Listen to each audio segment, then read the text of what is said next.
জন্য জামাত ইসলামীর পক্ষ থেকে আরও ইসলামী দল, আরও কিছু কিছু দল আমরা বলছি স্পষ্টভাবে যে গণভোটে সকলে ঐক্যমত্য হয়েছে এবং নভেম্বরের ভিতরেই গণভোটটা আলাদাভাবে হয়ে যাওয়া দরকার। এটা সহজতর ভোট, একজন বলেছেন যে সবচেয়ে সংক্ষিপ্ত ভোট, সবচেয়ে সহজতর ভোট, সবচেয়ে অল্প সময়ের ভোট, সবচেয়ে কম জটিল ভোট। আপনি শুধু হ্যাঁ না একটা ব্যালটে এটা বলে ফেলবেন। এটা যদি নম্বরে নিশ্চিত হয়ে যায় তাহলে সেই ভিত্তিতেই আগামী ফেব্রুয়ারিতে আমরা জাতীয় নির্বাচন করব, একটার সাথে আরেকটা ডিপেন্ডেন্ট থাকবে না।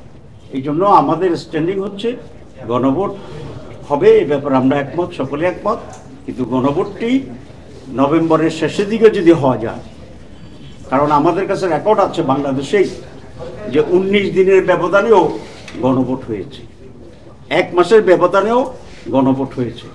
সুতরাং এখন হচ্ছে আজকে অক্টোবরের 8 তারিখ, তো অক্টোবরে আরও 20 দিন ধরেন আছে, নভেম্বরেরও যদি আমরা আরও 15 দিন ধরি তাহলে 35 দিন, তো নভেম্বরের 15, 16, 17, 18 ভিতরে যদি আপনি গণভোট করে ফেলেন 1.5 মাস, এটা very enough time for that.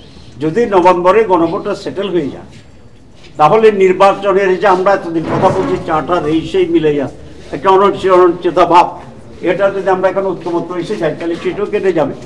নভেম্বরের শেষের দিকে, ডিসেম্বরের ফার্স্ট উইকে যদি আপনি জাতীয় নির্বাচনের তফসিল ঘোষণা করেন তাহলে ফেব্রুয়ারি নির্বাচনের জন্য এটা যথেষ্ট টাইম আছে। সুতরাং যারাই কথা বলছেন সময় কম, ঝামেলা, এগুলো হচ্ছে নানাভাবেই হয় আমাদের ক্লিয়ার ভিশনের একটা সমস্যা হতে পারে, অথবা একটা অনাকাঙ্ক্ষিত বা অপ্রয়োজনীয় এক ধরনের অ্যাপ্রিহেনশন হতে পারে বলে আমরা মনে করি।